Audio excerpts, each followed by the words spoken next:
Bayangin kalian seorang bajak laut yang terdampar di tengah lautan luas. Di sekeliling kalian ada air yang jumlahnya nggak bisa dibayangin. Tapi kalian udah sering dikasih tahu orang bahwa jangan coba-coba minum air laut. Tapi kenapa nggak boleh? Emang apa yang bakal terjadi kalau kita minum air laut?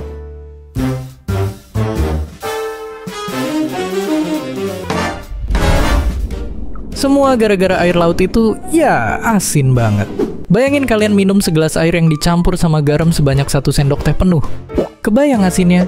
Tambahin lagi. Karena air laut itu setara segelas air dicampur 2 sendok teh garam. Gila banget. Air asin ini bisa bikin sel jadi kekeringan, nyusut, bahkan bikin organ-organ tubuh rusak. Tapi kenapa bisa gitu? Simpelnya tubuh kita itu mengandung banyak air. Tapi bukan cuma darah atau keringat. Air itu ada di dalam semua sel kita. Bahkan juga luar sel. Air di dalam sel dan di luar sel punya fungsinya sendiri-sendiri. Nah, pas minum air laut, kandungan garam di luar sel jadi lebih banyak dari yang ada di dalam sel. Terus, karena tubuh kita selalu pengen seimbang, sel jadi ngeluarin air buat ngencerin garam di luar.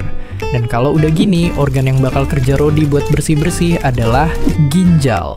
Ya, ibarat nyuci kotoran yang perlu air, ginjal juga butuh air buat ngebuang garam. Otak pun jadi nyuruh kita buat terus nyari air. Alias, semakin banyak minum air laut, kita malah semakin haus.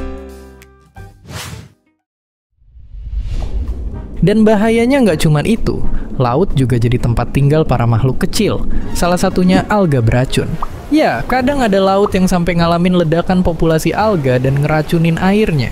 Biasanya air kelihatan berubah warna, berbusa, bahkan sampai banyak ikan mati ngambang. Kalau keminum bisa sampai bikin mual, diare, bahkan lumpuh. Misalnya, kayak di Laut Amerika ini, waktu itu airnya berubah merah, dan gilanya orang-orang yang cuman ngehirup udara deket pantai bisa langsung ngerasa mual dan batuk-batuk.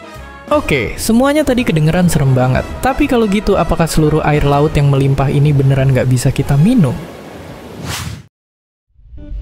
Jawabannya, ternyata bisa.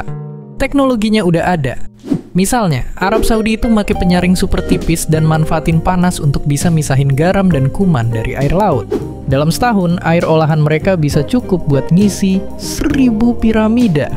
Atau ada juga Qatar, yang ternyata hampir seluruh air minum di sana asalnya dari laut.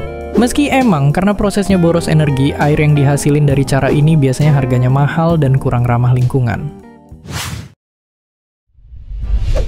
Ya, sekarang kita tahu kenapa air laut nggak bisa diminum sembarangan. Makanya penyelamat para pengembara laut itu sebenarnya cuma air hujan. Atau kalau udah kepepet, darah.